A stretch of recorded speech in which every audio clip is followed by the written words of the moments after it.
इडमो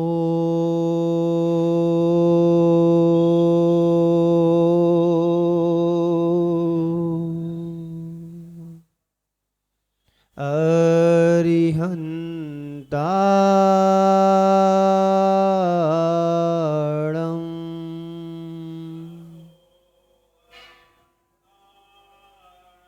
इडमो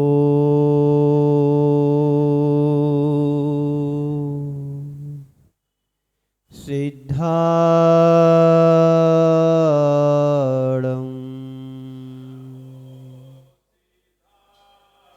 इडमो आयरियाणम्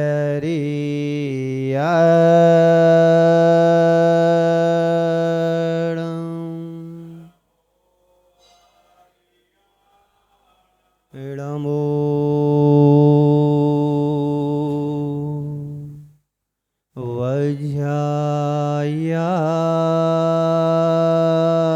वज्रायाणम् इडमो लोये सविसाहूणम्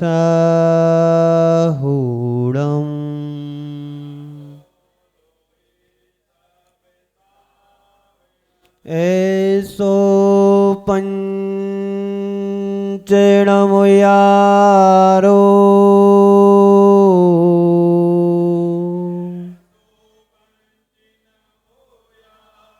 सब पावपणाशिणो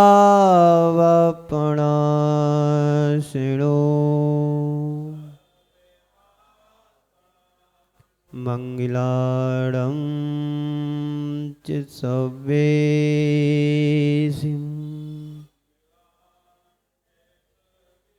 पड़ेवं होई मंगलम।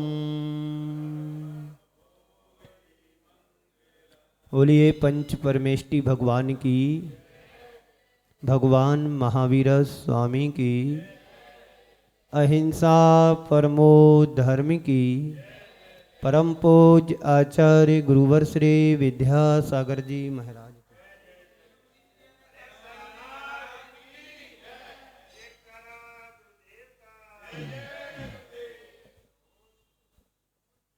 ओम। हम सभी अपने जीवन को उन्नत बनाने के लिए प्रयासरत हैं। मनुष्य जीवन को पाने के बाद इस जीवन की सार्थकता तभी सार्थक होती है जब जीवन को पाने के बाद हम सही मार्ग पर चले।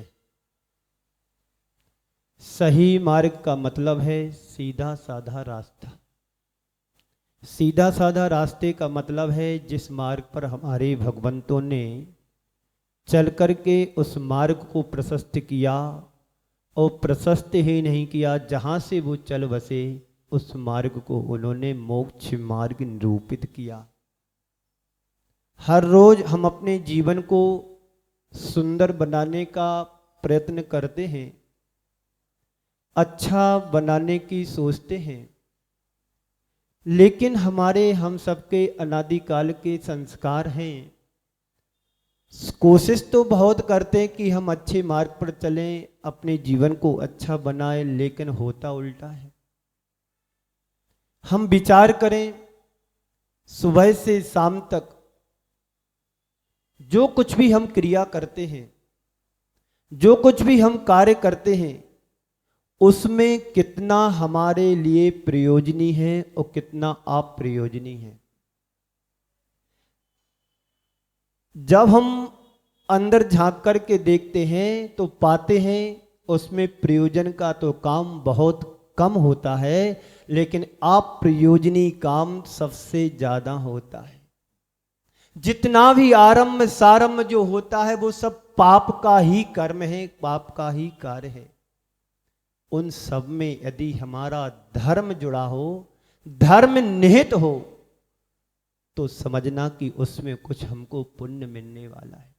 जैसे हम भोजन तैयार करते हैं तो भोजन की सारी क्रिया पाप क्रिया है। वही भोजन गुरु को बनाने के लिए करते, गुरु को खिलाने के लिए हम तैयार करते हैं, तो उसमें तुम्हें पुण्य का बंध होता है। जिस चावल को आप मंदिर में चढ़ाते हैं तो पुण्य का आश्रय होता है, और उन्हीं चावलों को यदि हम भात बना करके खाते हैं तो पाप का आश्रय होता है। क्यों? क्रिया हमारी अशुभ हो रही है। अशुभ को मतलब क्या भूखी रहें? नहीं। आरंभ सारंभ जितनी भी क्रियाएं होती है सब पाप का आश्रय हुई होता है। समीचीन क्रिया करोगे तो पुण्य का आश्रय होता है। आज कल हमने ओ की बात की थी, आज औ की बात करना है। औ का मतलब होता है औचित्य। औचित्य गुण हमारे अंदर होना चाहिए। मनुष्य प्रतिभावान प्राणी है, उसके पास जैसी प्रतिभा होती है वैसी प्रतिभा संसार में अन्य प्राणियों के पास नहीं होती है। मनुष्य के पास भाषा है, वाणी है, और इस भाषा और वाणी को प्रस्तुत करने के लिए उसके पास मन है। बिना मन के व्यक्ति कोई भी चीज अच्छी नहीं कर सकता है, और मन के अभाव में कोई कार्य अच्छा नहीं होता है। पशुओं के पास भी तो मन है, पक्षियों के पास भी मन है। मन के साथ क्या वो अच्छे कार्य करते हैं? अब गाय, बैल, भैंस, बकरी को देखो, कहीं भी अदबा तदबा क्रिया कर देते हैं, उन्हें कुछ शर्म, लाज, लज्जा आती है? नहीं आती। इसलिए सब प्राणियों में मनुष्य को सर्वश्रेष्ठ कहा गया है, क्योंकि मन के साथ उसके पास विवेक जुड़ा है, बुद्धि जुड़ी है। इसी बुद्धि और विवेक के बल पर व्यक्ति औचित्य गुण का पालन करता है। औचित्य का मतलब होता है हमारे अंदर एक विशेष प्रकार की बुद्धि, विशेष प्रकार का गुण, विशेष प्रकार का विवेक। कुछ लोग संसार में होते हैं जो अपने विवेक और औचित्य के बल पर अपने जीवन को शिखर तक की ऊंचाइयों तक पहुंचा देता है, और कुछ लोग होते हैं संसार में जिनके पास औचित्य नहीं होता है, विवेक नहीं होता है, उनका जीवन मंद पड़ जाता है, अपने जीवन में कुछ भी नहीं कर पाते हैं। विवेक नहीं होने के कारण उनका जीवन भुजा भुजा सा लगता है। कुछ भी काम करते हैं, कुछ भी कार्य करते हैं, उसमें उनका उत्साह नहीं नजर आता है। लेकिन जब दूसरी तरफ हम यह देखते हैं कि सब मनुष्यों की एक सी प्रतिभा नहीं होती है। यहां पर जितने लोग बैठे हैं सबका विवेक अलग होगा, सबकी बुद्धि अलग होगा, सबकी प्रतिभा में अंतर होगा। एक स्टूडेंट्स ऐसा होता है एक ही बार में अपनी क्वालिफाइड क्लियर कर लेता है, अपनी योग्यता को निखार करके लाता है, एक ही बार में परीक्षा में पास हो जाता है।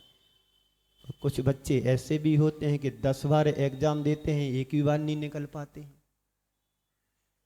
मनुष्य की आकृति से सब देखने में एक से लगते हैं, पर सबकी प्रतिभा में अंतर पाया जाता है, सबकी योग्यता में अंतर पाया जाता है, सबके विवेक और विचार में बहुत जमीन आसमान का अंतर होता है।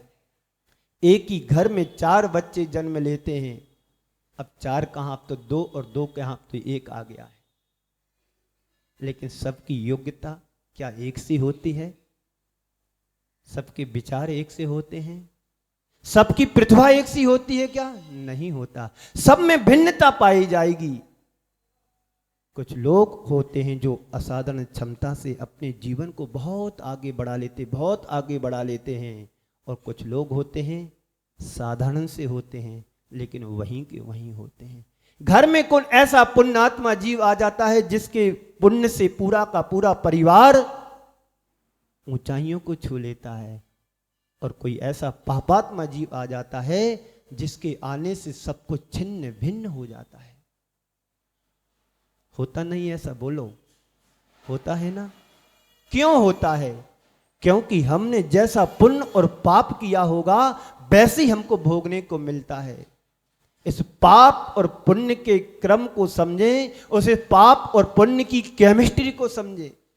जब पाप और पुण्य हमारे जीवन में फलित होता है तो हम पुण्य के उदय में हर्षित होने लगते हैं, और जब पाप कर्म का उदय आता है तो मातम छा जाता है। पुण्य पाप फल माही, हरक बिलखो मत भाई। पुण्य के उदय में हर्षित नहीं होना है और पाप के उदय में दुखी नहीं होना है। संत कहते हैं इसी में तुमको समता रखना है। औचित्य गुण को रखो। औचित्य गुण यदि हमारे अंदर होता है तो मुझे समझ में आता है कि कहां पर क्या कौन सा कार्य करना है, कब करना है, कितना करना है, कैसा करना है, ये सब कौन बताता है? हमारे अंदर का विवेक। सवाल है हमें अपने जीवन को सफल कैसे बनाना है, सवाल है हमें अपने जीवन में सुख और शांति कैसे लाना है, सवाल है हमें अपने जीवन में सुखी बनाने के लिए क्या करना चाहिए। सबसे पहला है औचित्य गुण। अवसर का औचित्य समझें। अवसर मिला है, लेकिन अवसर पाने के बाद यदि हम खो देते हैं तो क्या होता है? सब कुछ हमारे हाथ से चला जाता है, और जब चला जाता है तो हम कोसते रहते हैं कि अवसर तो मिला था लेकिन हम उसका लाभ नहीं ले पाए। हम कितने भाग्यहीन व्यक्तियों में आते हैं कि सब कुछ होने के बाद हमने अपने आप को सब कुछ पाने के बाद कुछ भी प्राप्त नहीं कर पाए। ये मानव जीवन मिला है, एक अवसर मिला है, इस अवसर का हमें लाभ लेना है। ये बिरले ही व्यक्ति सोच पाते हैं कि मनुष्य जीवन को पाने के बाद हमें इसे धर्म के क्षेत्र में लगाना है, पुण्य के कार्यों में लगाना है, रचनात्मक कार्यों में लगाना है, समाज की सेवा में लगाना है। कितने लोग हैं जो ऐसा कार्य करते हैं। अवसर का औचित्य यानी अवसर के अनुरूप कार्य करना। आप देखते हैं कि व्यवहार में कर रहा हूं, इस व्यवहार का फल क्या मिलेगा? सामने वाले के मूड को देख करके व्यवहार करना चाहिए। सामने वाले की अनुकूलता को देख करके हमें उसके सामने उसके साथ वैसा साझा करना चाहिए। कई बार हमारे साथ ऐसा होता है कि हम बोलना चाहते हैं, सामने वाले का मूड नहीं होता है तो हमारे साथ बड़ी गड़बड़ हो जाती है। सामने वाले को देख करके हमें अपने उसके अनुकूल हमें व्यवहार करना चाहिए। कई बार क्या होता है, सामने वाला सुनना नहीं चाहता है और हम सुनाने की सोचते हैं और सुनाने के लिए तैयार होते हैं। मैं यहां पर सुना रहा हूं और आप यदि जाने की हड़बड़ी करोगे तो क्या होगा? अच्छी बात भी तुम्हें अच्छी। संत कहते हैं अवसर के अभाव में अच्छी बात भी कही हुई अच्छी नहीं लगती है। क्यों? अवसर नहीं है। किसी के यहां मातम छाया हुआ और वहां पर आप जाकर के भजन गाने लगो तो क्या होगा? अच्छा लगेगा सामने वाले को? और सामने वाले को अच्छा लगे ना लगे, पर खुद को अच्छा नहीं लगेगा कि हम किस परिस्थितियों में, किन परिस्थितियों में क्या अपनी प्रस्तुति कर रहे हैं।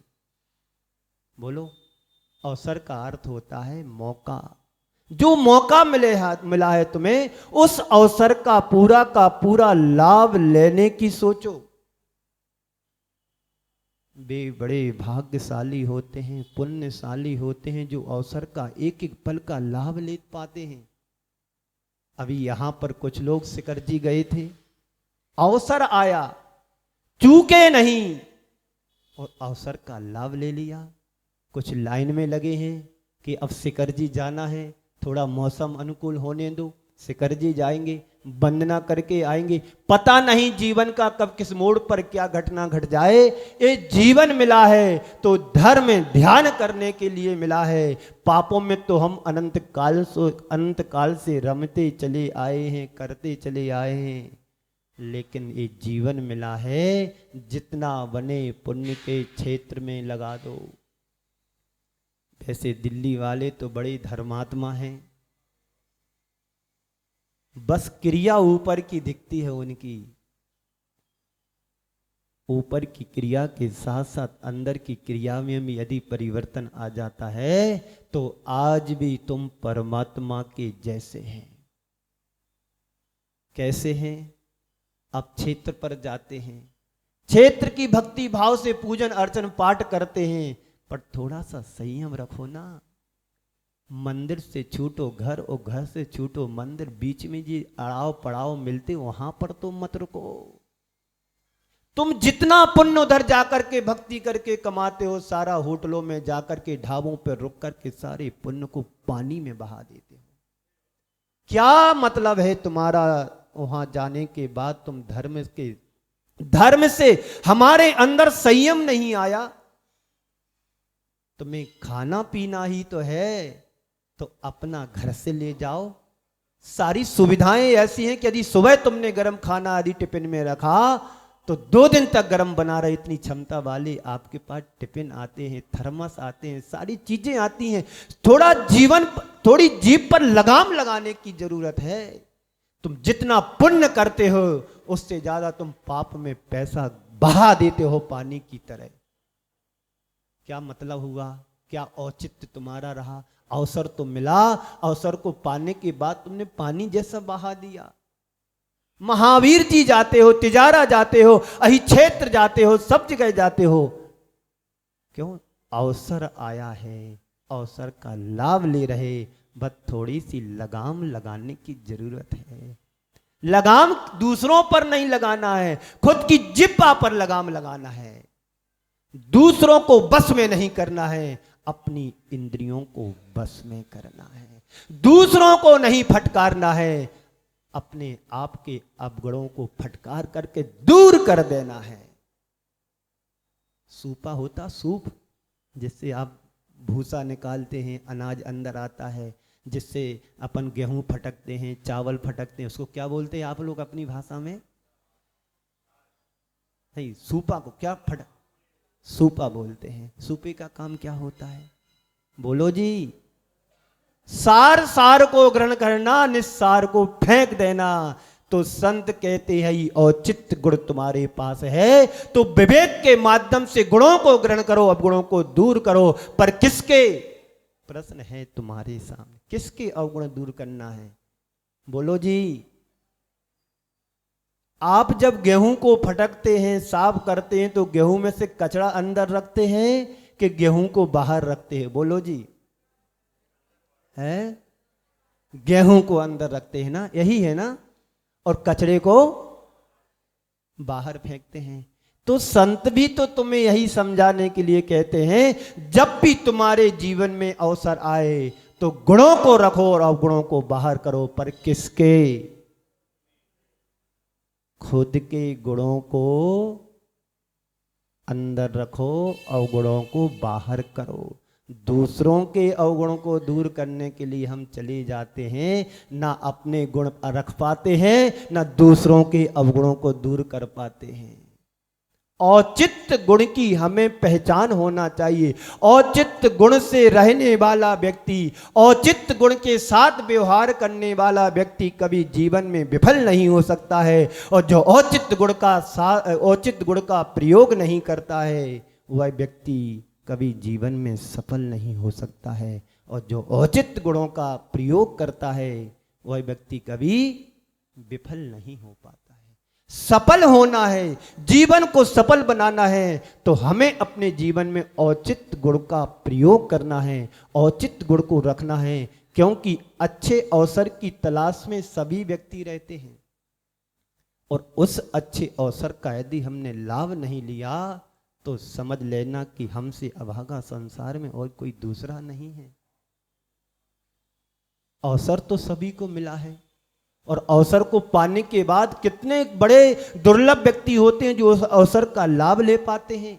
मंदिर तो सभी आते हैं और पूजन भी सभी करते हैं, पर प्रवचनों का लाभ तो बड़े दुर्लभ व्यक्ति ही ले पाते हैं।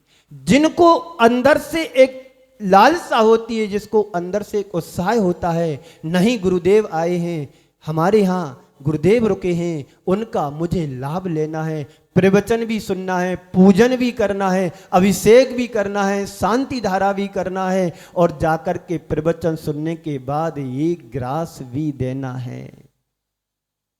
कितने दुर्लभ व्यक्ति होते हैं ये सारी क्रियाओं से जुड़े रहते हैं। और इतना ही नहीं, शाम को आकर के थोड़ी वैयावृत्ति भी करके जाते हैं। ये अवसर मिला है, पुण्य कमाने का मौका आया है, पुण्य कमा करके अपने जीवन को धन्य कर लेना अवसर मिला है। इस अवसर का लाभ ले लेना। अपने जीवन को प्रगति की ओर ले जाना चाहते हो, ऊंचाइयों तक छूना चाहते हैं, तो इस औचित्य गुण का प्रयोग करो। कई लोग बड़े टैलेंट होते हैं, उनकी प्रतिभा होती है, उनकी क्वालिटी होती है, और उचित समय में उचित तरीके से यदि कार्य करते हैं तो उनका कोई अर्थ निकलता है, और उचित समय पर उचित तरीके से कार्य नहीं करते हैं तो सारा का सारा व्यर्थ हो जाता है। तुम्हारे पास योग्यता है, तुम्हारी अच्छी बुद्धि है, तुम्हारे पास प्रतिभा है, तुम्हारे पास क्वालिटी है, लेकिन इस क्वालिटी और प्रतिभा का यदि हमने सही सही प्रयोग और उपयोग नहीं किया तो पाने के बाद भी सब तुमने खो दिया। संत कहते हैं किस समय क्या अवसर है, क्या समय है, क्या मौका है, हमें देख कर के सामने वाले की मना स्थिति देख कर के काम करना चाहिए। अवसर तो है लेकिन सामने वाला तुम्हारी बात को सुनने को तैयार नहीं है, तो संत कहते हैं उस समय को टाल दो, टाल दो। उस समय को टाल दोगे तो तुम्हारा काम बहुत अच्छा बनेगा, और नहीं टाल पाए तो निश्चित गड़बड़ होने वाला है। समय को देख करके, समय के हिसाब से यदि हम चलते हैं तो जीवन में सफलता प्राप्त होती है, और समय और अवसर को टाल करके काम करते हैं और समय से काम नहीं करते तो जीवन में कभी सफलता मिलने वाली नहीं है। तो अवसर को समझना, अवसर के अनुरूप व्यवहार करना, अवसर के अनुरूप प्रवृत्ति करना और अवसर के अनुरूप क्रिया करना, यह एक मनुष्य की बहुत सबसे बड़ी विशेषता मानी जाती है। जो व्यक्ति अवसर को समझ करके काम करता है, जो व्यक्ति अवसर को पहचान करके अवसर के अनुरूप अपना व्यवहार करता है, और जो व्यक्ति अवसर के अनुरूप अपनी क्रिया और प्रवृत्ति करता है, वही मनुष्य सबसे बड़ा सौभाग्यशाली माना जाता है। जो मनुष्य इसमें सक्षम होता है वह विलक्षण हो जाता है। साधारण व्यक्ति भी असाधारण क्षमता को प्राप्त कर लेता है, उसके अंदर अनेक प्रकार की विलक्षणताएं प्रकट हो जाती हैं। मैं आपसे कहूंगा कि कोई भी तुम काम करो, आप कोई भी कार्य कर रहे हो, उसके योग्य अवसर है या नहीं, इस पर तो विचार करो। आपकी क्षमता अंदर से नहीं है और आप किसी भी कार्य को करने के लिए जाएंगे तो क्या कार्य हो पाएगा? बोलो। 80 साल के बुढ़े वृद्ध दादाजी से कहो कि जाओ तुम दौड़ लगाओ, दौड़ लगा पाएंगे क्या? नहीं लगा पाएंगे ना। तो अवसर, तो अपनी योग्यता को परखो कि हमारे अंदर क्या योग्यता है, उसके अनुरूप मुझे कार्य करना है। कुरल काव्य में लिखा है, दिन में कौआ भी उल्लू को परास्त कर देता है। दिन में कौआ भी उल्लू को परास्त कर देता है, लेकिन रात में नहीं कर सकता है। अगर उचित अवसर तुमने पाया है, उचित कार्य किया है, तो परिणाम भी तुम्हारा अच्छा निकलेगा, उचित होगा। अवसर के औचित्य को अनदेखा करके तुमने कोई काम किया तो जीवन में कभी सफलता नहीं मिलेगी। आपको लगता है कि मुझे कोई काम करना है, अवसर अनुकूल नहीं है, थोड़ा क्या करो, समय टाल दो। आपको प्रवचन सुनने का समय नहीं है, पर 10 मिनट बैठ के सुन लो। घर जाना है, 5 मिनट रुक करके जाओ, कोई दिक्कत नहीं। गुरु यदि कोई इशारा कर रहा है, उसकी बात को टालना नहीं है। 5 मिनट बैठ जाओ कि गुरुदेव ने कहा है कि बैठो, तो बैठ जाओ। 10 मिनट बाद धीरे से नमस्कार करके निकल जाओ। यही तो अवसर का जो मौका आया, इसी अवसर का तो लाभ लेना है। कब मिलेंगे तुम्हारे लिए गुरुदेव कि आइए, सुनिए, बैठिए, पढ़िए, कुछ जीवन में गुनने का काम करो। कुछ गुनों और जीवन के कुछ ताना बाना बुनो तो जीवन का कुछ आनंद ही अलग रहता है। हमारे गुरुदेव कहते हैं कुछ करो या ना करो, जीवन में कुछ ऐसा ताना बाना बुन लो जिससे तुम्हारे जीवन का उद्धार हो सके। अवसर की प्रतीक्षा करो, समय है अच्छा नहीं है, इसको टाल दो, इसको थोड़ा रुक जाओ। अवसर की प्रतीक्षा करो, थोड़ा समय निकलेगा, समय अच्छा आएगा, जो तुम करना चाहते थे उससे भी अच्छा अच्छा तुम्हारा हो सकता है। कुछ लोग होते हैं बड़े हड़बड़ी करते हैं, हड़बड़ी में ही कहते हैं गड़बड़ी हो जाती है। हड़बड़ी नहीं करो, गड़बड़ी मत करो, जल्दी भी मत करो, दोनों ही हमारे लिए ठीक नहीं है। बंधुओं, अवसर की परख करती हुए जो व्यक्ति अपने जीवन को, व्यवहार को आगे बढ़ाता है उसका जीवन धन्य हो जाता है। दूसरा है औचित्य का व्यवहार। व्यवहार का औचित्य मतलब मैं कौन सा व्यवहार कर रहा हूं, किसके साथ कैसा व्यवहार कर रहा हूं और मुझे कैसा व्यवहार करना चाहिए, यह व्यवहार मुझे इसके साथ उचित है कि नहीं। इस बात का मुझे लौकिक जीवन में बहुत ध्यान देने की जरूरत होती है कि मेरा व्यवहार दूसरों के लिए पसंद आ रहा है कि नहीं और दूसरों का व्यवहार मेरे अनुकूल है कि नहीं। इस बात पर मुझे ध्यान देने की जरूरत है और यदि ध्यान देते हो तो तुम अपने व्यवहारिक जीवन में बहुत अच्छे से खड़े उतरते हो। एक बार ऐसा हुआ, एक जंगल में शेर और गधा दोनों रहते थे। शेर भी उसी जंगल में रहता था और गधा भी उसी जंगल में रहता था। एक दिन गधे को जरा अंदर से उत्तेजना आई, गुस्सा आया और जाकर के शेर से कहता है कि सुनो, यदि तुम्हारे पास दम हो तो मेरे से दो दो हाथ पाई करके देख लो, यदि तुम्हारे अंदर दम हो तो मेरे से झगड़ करके देख लो। शेर ने गधे की बात को सुना और अनसुना करके चल दिया आगे।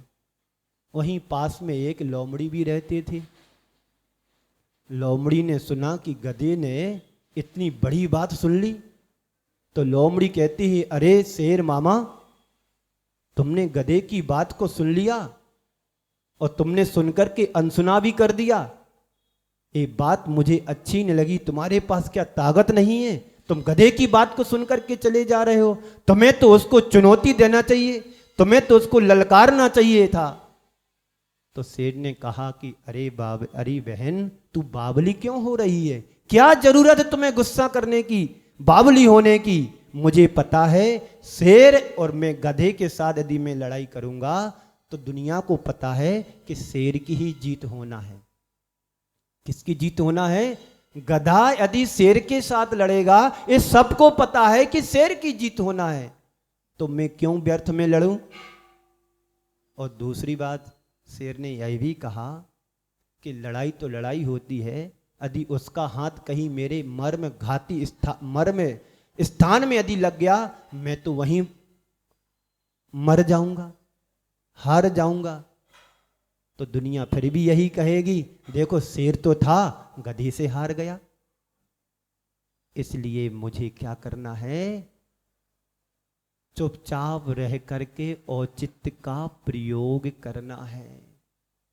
क्षमता तुम्हारे पास है कि तुम दूसरों को हरा सकते हो, पर मौका देख करके हराने की सोचने की बात सोचो।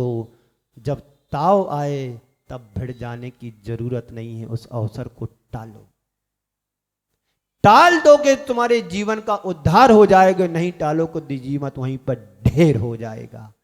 क्या चाहते हो? जीवन का उद्धार करना चाहते हैं कि ढेर करना चाहते हो? सबसे ज्यादा हम सबके बीच में यदि झगड़े होते हैं तो छोटी छोटी बातों को लेकर के होते हैं कि नहीं? बोलो। बिना सिर पैर की बातों को, जिसका कोई औचित्य नहीं है, जिसकी कोई सिर पैर ही नहीं है बातों का। मान लीजिए यहां पर बहुत सारे कर्मचारी काम करते हैं और आज प्रधान जी बोल करके गए पूरी सफाई दिखना चाहिए यहां पर, ठीक है ना? और किसी को बुखार आ जाए, समय पर काम ना हो, दूसरे दिन प्रधान जी फिर आए, क्यों? बोला था ना तुम लोगों से सारी सफाई दिखना चाहिए थी, नहीं हो पाया काम। तो विवेक लगाओ कि क्यों नहीं हुआ है। डांटने के पहले सोचो कि ये कार्य हुआ क्यों नहीं। इसका नाम औचित्य गुण है। करते क्या है? बंदूक भर के रहते, बस फायरिंग करने की जरूरत। होता क्या है? पति दफ्तर से आया, पति दफ्तर से आया, आने के बाद पत्नी ने बोलना शुरू कर दिया, ये नहीं हुआ, वो नहीं हुआ, ये हुआ, वो नहीं हुआ, ऐसा नहीं किया, वैसा नहीं किया। कम से कम इतना तो सोचो, यदि पति दफ्तर से आया है, उसकी परिस्थिति उस समय वहां पर कैसी रही होगी, किससे बात की होगी, किससे झगड़ा हुआ होगा, किससे डील हुई होगी, किससे क्या हुआ होगा। उससे पहले आओ पूछो कि पानी पियो, खाना खिलाओ, उससे अच्छे से बात करो, चाय नाश्ता दो, फिर उसका बैग उठा कर के सही स्थान पर रखो। जब वो नॉर्मल हो जाए तो उससे पूछो कि आपको हमने कुछ काम बोला था, हुआ कि नहीं। सामने वाला बड़े प्यार से कहेगा, देखो आज मैं बहुत व्यस्त था, श्वास लेने तक की फुर्सत नहीं मिली मेरे को, जो टिफिन दिया था वही भी मैंने खाना नहीं खाया, देखो तो सही। और आप लोग करते क्या हैं? ऑफिस से पति देव आए नहीं, बस फायरिंग शुरू कर देते, ऐसा नहीं किया, वैसा नहीं किया, ये हो गया, इतने दिन हो गया। तो फिर क्या होता है? गड़बड़ी हो जाती है। औचित्य व्यवहार का औचित्य कैसा है, मैं कैसा कौन के साथ किस तरह का व्यवहार कर रहा हूं और किस तरह से मुझे व्यवहार करना चाहिए। तो औचित्य का व्यवहार और व्यवहार का औचित्य, औचित्य का व्यवहार का मतलब किस जगह, किस घड़ी में, किस व्यक्ति के साथ मुझे कैसा व्यवहार करना चाहिए। किस जगह, जगह भी तो देखो, मंदिर है कि प्रवचन हॉल है कि गुरु के सामने है कि रास्ते में है कि घर में ही है या व्यापारी से है, किसके साथ कैसा व्यवहार होना चाहिए। यदि इतना भी हमें ध्यान रहेगा कि ये मंदिर का परिसर है, मुझे यहां पर अदबा तदबा नहीं बोलना है, बात टल जाएगी, विवेक तुम्हारा साथ हो गया, अब कोई झगड़ा होने वाला नहीं है। किस घड़ी में, समय भी तो देखो, सुबह है कि दोपहर है कि रात है, जब आए तब शुरू कर दो, ऐसा नहीं होना चाहिए। किस व्यक्ति के साथ कर रहे हैं, ये हमसे छोटा है या ये हमसे बड़ा है, बोलो। ये भी तो विवेक किसका है? बड़ों का छोटों के प्रति कैसा व्यवहार होना चाहिए और छोटों का बड़ों के प्रति कैसा व्यवहार होना चाहिए और बड़ों का छोटों के प्रति क्या व्यवहार होना चाहिए, ये भी तो हमें देखने और समझने की जरूरत है। आपका अपने आपस के अड़ोसी पड़ोसियों के साथ भी कैसा व्यवहार करना है, परिजन रिश्ते नातेदारों के साथ कैसा व्यवहार करना है, अपने मित्रों के साथ कैसा व्यवहार करना है, किस घड़ी में कैसा व्यवहार करना। व्यवहार से ही मनुष्य किसी के लिए क्या कर लेता है? कायल बना लेता है। व्यवहार से व्यक्ति बिगड़े हुए संबंधों को अपना बना लेता है। अपने व्यवहार से व्यक्ति अपने पति या पत्नी को अपने बस में कर लेता है और उसी व्यवहार से व्यक्ति के अंदर दूरियां बढ़ जाती हैं, गैप हो जाता है, कॉम्बिनेशन गैप बढ़ जाता है। तो व्यवहार ऐसा हो कि हम किसी को घायल ना करें, कम से कम कायल तो करें, अपना तो बनाएं। कैसा व्यवहार? अगर अवसर के अनुकूल आप व्यवहार करते हैं और औचित्य का ख्याल रखते हुए व्यवहार निभाते हैं तो जीवन में कभी विफल नहीं हो पाओगे। और औचित्य के बिना व्यवहार करते हो तो जीवन में कभी सफल भी नहीं हो पाओगे। मुझे कौन सा व्यवहार करना है, कि अवसर को देख करके करना है कि अवसर के अभाव में करना है। इसका विवेक हमें हर पल रखना चाहिए, इसका विवेक हमें हर पल ध्यान रखना चाहिए। अक्सर लोग चूक जाते हैं, व्यवहार को भूल जाते हैं, अवसर को भूल जाते हैं। इसलिए थोड़ा बहुत संयम रखना चाहिए। अगर उत्तेजित हो जाते हैं तो हमारे बने हुए काम भी बिगड़ जाते हैं। पर जहाँ संयम रखना चाहिए वहाँ उत्तेजित हो जाते हैं, और जहाँ पर सक्रिय होना चाहिए वहाँ पर मंद पड़ जाते हैं। मंदिर में यदि हम आते हैं तो यहाँ पर तो शांत मूर्ति बन करके रखो। बस प्रभु और हमारे बीच में कोई दूसरा नहीं आना चाहिए, प्रभु और हमारे बीच में कोई दूसरा नहीं होना चाहिए। पर प्रभु की भक्ति और हमारी शक्ति ही तुम्हें प्रभु से मिलाने में समर्थ हो पाती है, हो सकती है। जब हम करते हैं प्रभु के चरणों में बैठ करके या खड़े हो करके, तो बीच में कोई दूसरा नहीं होना चाहिए। इसको बोलते हैं औचित्य गुण। यदि ये सब हमारे जीवन में नहीं होता है तो हम कुछ भी नहीं कर पाते। तीसरा है वचनों का औचित्य। हम बोलते हैं, हम वचन बोलते हैं, और वचन बोलने की शक्ति भी हम सबको मिली हुई है। तो कुछ भी बोलो भाई, शक्ति तो तुम्हारे पास है, जिह्वा भी तुम्हारे पास है और मुख भी तुम्हारा है। तो कुछ भी बोलो, अदबा तदबा बोलो, कहीं भी बोलो, कभी भी बोलो, क्या नहीं वही बोलो जो आवश्यक हो और जो अपेक्षित हो। अनर्गल वचन बोलने के लिए कतई नहीं कहा है। भंड वचनों को नहीं बोलना चाहिए, व्यर्थ के बकवास नहीं करना चाहिए। जो पढ़े लिखे विशेष लोग होते हैं, कभी आपने देखा होगा फोन पर उतनी ही बात करते हैं जितना सामने वाला पूछता है। हाँ ना में जवाब देते हैं। ज्यादा गड़बड़ बोलोगे तो गड़बड़ होने वाला है, इसलिए वही उतना ही नपे तुले वचनों को बोलो। एक बार ऐसा हुआ, एक परिवार मेरे पास बैठा हुआ था, 4-5 साल पुरानी बात है, और अचानक उसको बीच में फोन आ गया और कमरे के बाहर जाकर के बात करने लगा।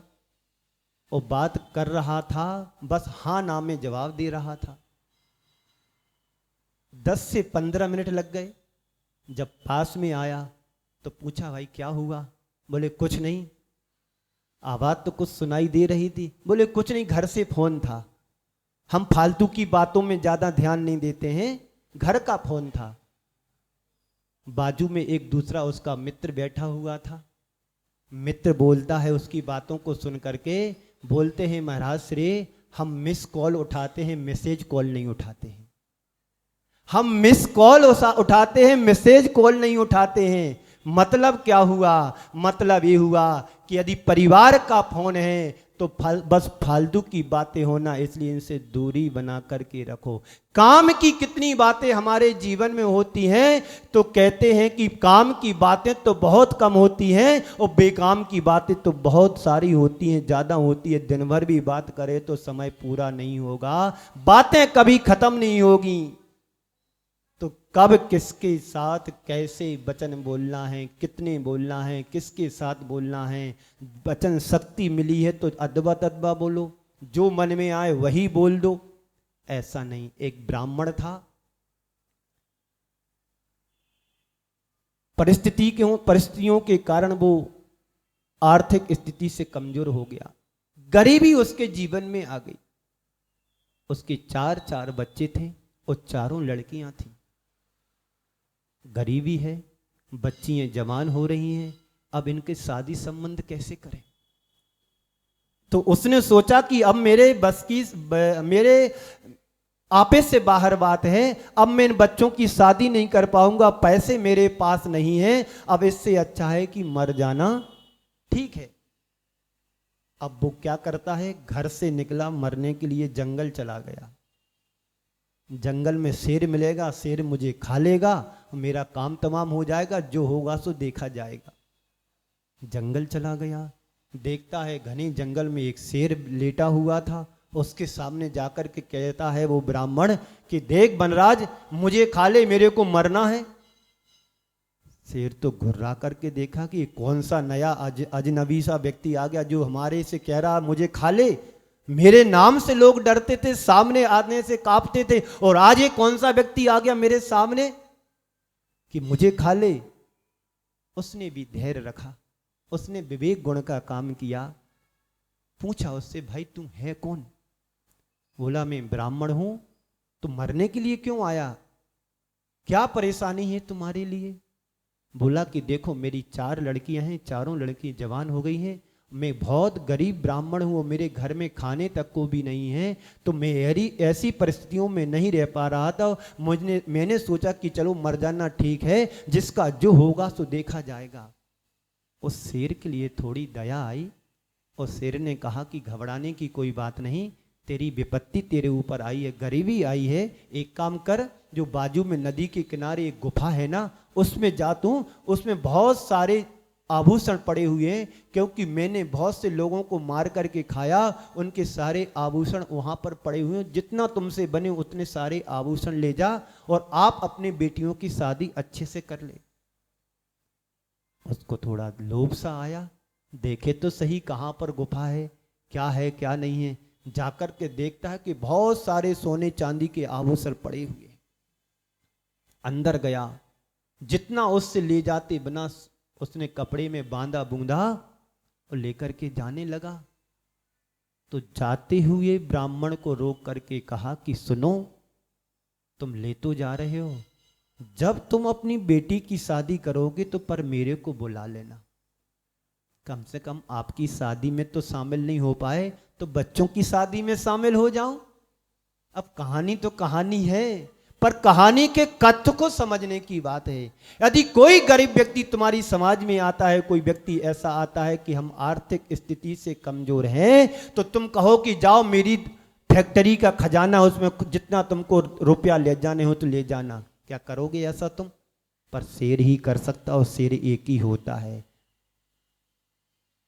उस शेर ने कहा कि तुम जा रहे हो ये सारे आभूषण लेकर के, पर एक बात का ध्यान रखना कि जब तुम्हारी बेटी की शादी हो तो मुझे जरूर बुलाना।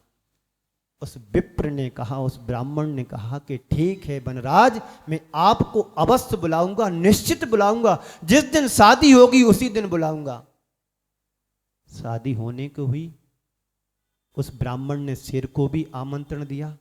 जिस दिन शादी होना थी उस दिन शेर आया, और जैसे ही जंगल से गांव की तरफ शेर आने लगा, लोग अफरा तफरी मच गई कि भागो भागो शेर आया। इधर तो ब्राह्मण के घर में सहनाई और बाजे बज रहे थे, वहां पर भी लोगों ने सुना कि भागो भागो शेर आ रहा है। ब्राह्मण ने भी सुन लिया कि क्या हो गया, बाहर आकर के देखता है कि लोग कह रहे शेर आ रहा, शेर आ रहा। सुनो, चिंता मत करो। इतनी में और पास में आ गया, जहां पर बाजे बज रहे थे वहां तक शेर आ गया।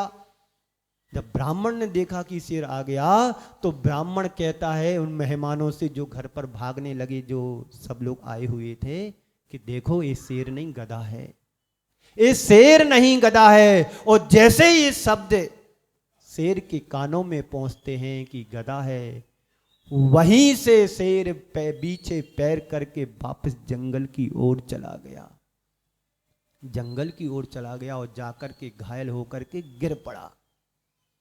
इस ब्राह्मण ने, जिसको मैंने इतने सारे आभूषण दिए, जिसकी मैंने विषम परिस्थितियों में सहायता की, वही मेरे लिए अपशब्द बोल रहा है। वचनों का औचित्य होना चाहिए। कौन से वचन कब किसके साथ कहां पर किस घड़ी मुझे बोलना है। हम लोगों का व्यवहार ऐसा होता है कि लेबरों के साथ यदि हमारा जीवन यापन हो रहा है, यदि कोई किसी के घर में यदि ट्रक का काम होता है, ड्राइवरों के साथ रहना है, तो उनकी जबान पे हर बात में गालियां आ जाती हैं। और वही व्यवहार जब समाज के बीच में आते हैं तो वहां पर विवेक भूल जाते हैं, उसी लहजे से बोलते हैं, उसी उत्साह से बोलते हैं। तो शेर तो जाकर के जंगल में पस्त पड़ गया कि इसने मेरे को गधा बोल दिया। अब मैं देखता हूं ब्राह्मण को। 8-15 दिन बाद जब शादी सब हो गई, उसके सब मेहमान चले गए, पैसे की फिर जरूरत पड़ी ब्राह्मण को। पैसे की फिर जरूरत ब्राह्मण को पड़ी तो सोचा कि अब कहाँ चले, इस शहर में तो कोई देने वाला नहीं है, और देना होता तो ऐसी स्थिति बनती क्यों। दोबारा शेर के पास जाता। शेर तो मन में भर करके बैठा था कि आने दो ब्राह्मण को, मैं देखता हूं, इसने मेरे लिए गधा बोला है, मैं जंगल का राजा हूं, लोग मेरे नाम से कांपते हैं, और इसने मुझे गधा कहा, मैं देखता हूं। जैसे ही ब्राह्मण उसके पास गया तो गधा तो शेर तो बिल्कुल तैयार था, घुर्रा रहा था, आने दो ब्राह्मण को। और जैसे ही झपका वो तो घबरा गया, ये कैसा क्या हो गया। तो शेर बोलता, घबराने की जरूरत नहीं, ये कुलाड़ी पड़ी है ना जी, कुलाड़ी, तू मेरे इस पैर पर मार, नहीं तो तुम्हें जिंदा नहीं छोड़ूंगा। हाथ जोड़ करके ब्राह्मण करा है कि हे बनराज, क्या मेरे से अपराध हो गया। हाँ तेरे से अपराध हुआ है। क्या अपराध हुआ कि तुमने उस रोज मेरे लिए गधा बोला था ना, गधा, उस गधे का घाव भी आज भी मेरे हृदय में भरा है।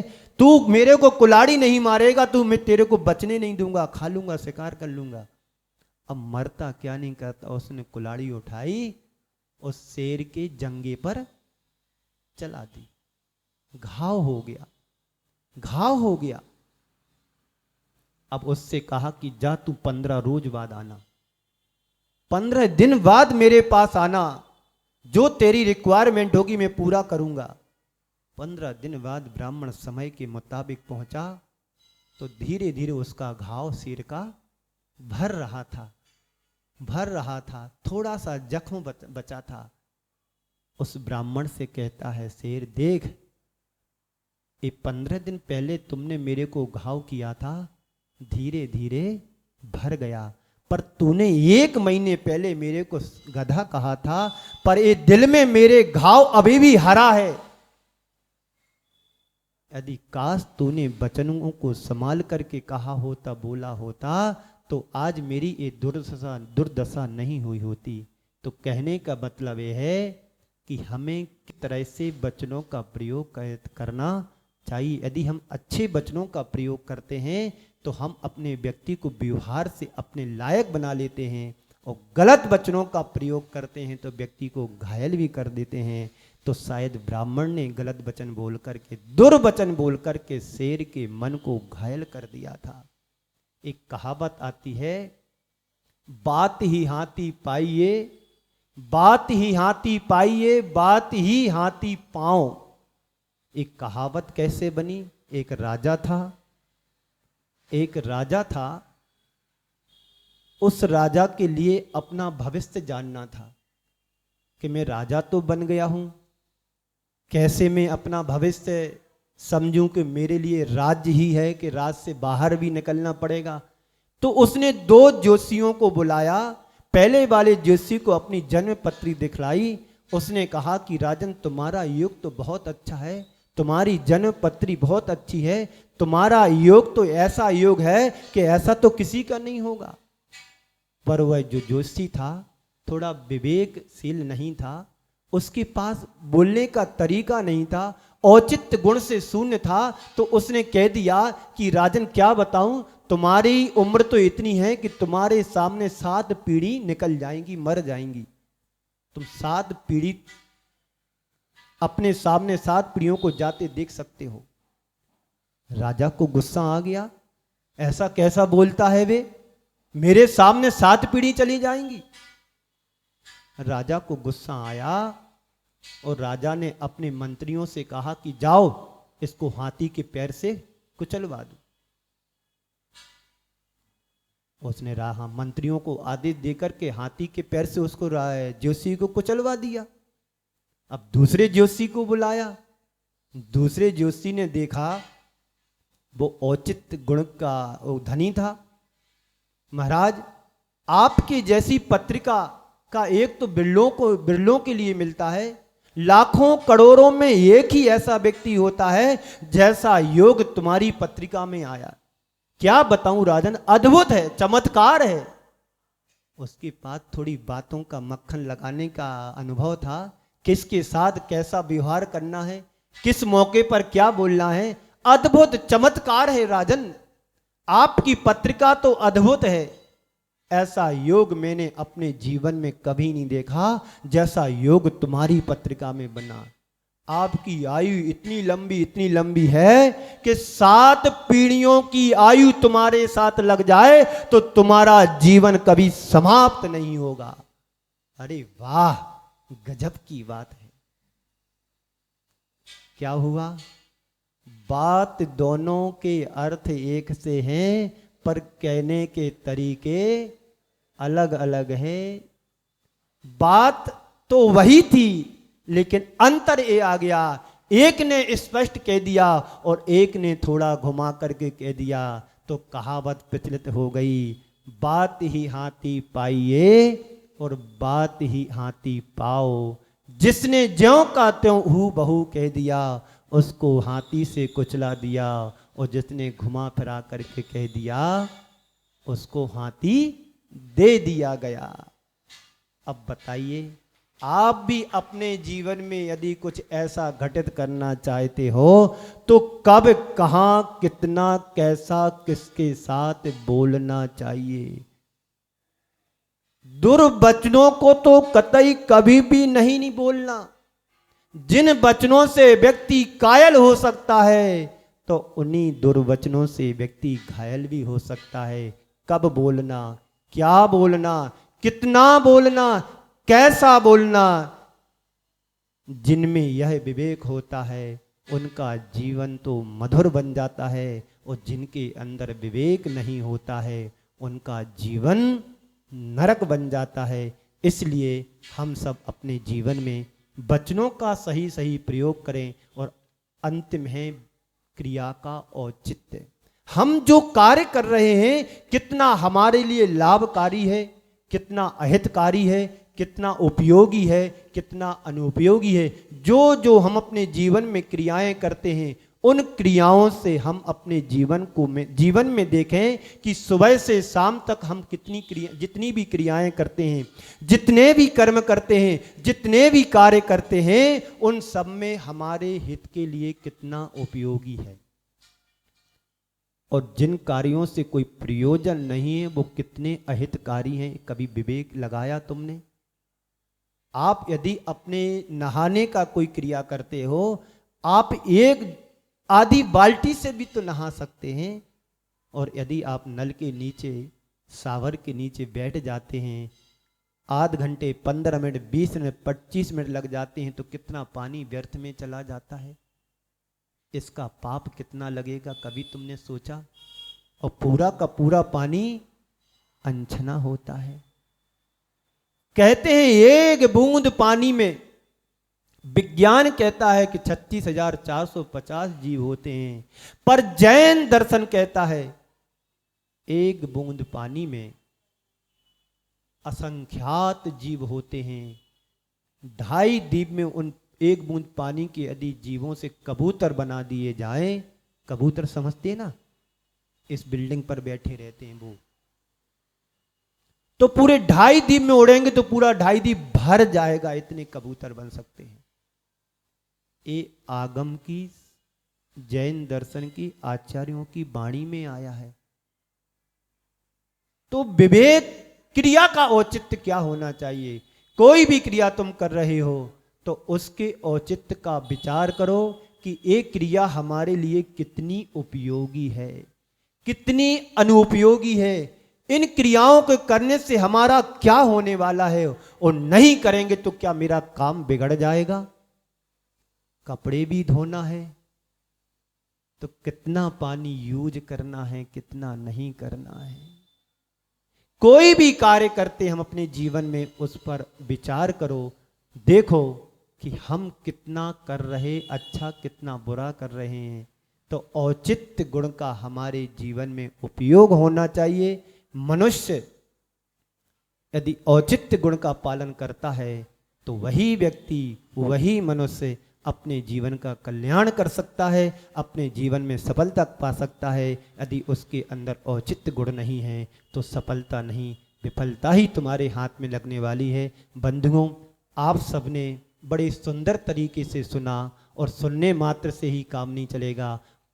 इस सारे प्रवचनों के सार में से यदि आपने अपने जीवन में 4 बातों को याद कर लिया कि औचित्य का व्यवहार क्या होना चाहिए, अवसर का औचित्य क्या होना चाहिए, वचनों का औचित्य क्या होना चाहिए, व्यवहार का औचित्य क्या होना चाहिए और क्रिया का औचित्य यानी विवेक क्या होना चाहिए, चारों चीजों में यदि हमारा विवेक लगता है तो हम अपने जीवन में सफलता को प्राप्त कर सकते हैं। और औचित्य गुण का पालन नहीं करते हैं तो सफल काम भी विफलता में बदल सकता है। इसलिए हमें अपने जीवन को आगे बढ़ाना है, ऊंचाइयों को पाना है। निश्चित हम अपने जीवन में समीचीनता औचित्य गुण का पालन करें, जिससे हमारी आत्मा का उत्थान हो, जिससे हम शिखर तक पहुंच सकें। इसी मंगल पुनीत भावना के साथ समय को देखते हुए मैं अपनी वाणी को गुरु चरणों में अर्पित करते यहीं पर विराम देता हूं। बोलिए परम पूज्य आचार्य गुरुवर श्री विद्यासागर जी महाराज की। जो मुनि श्री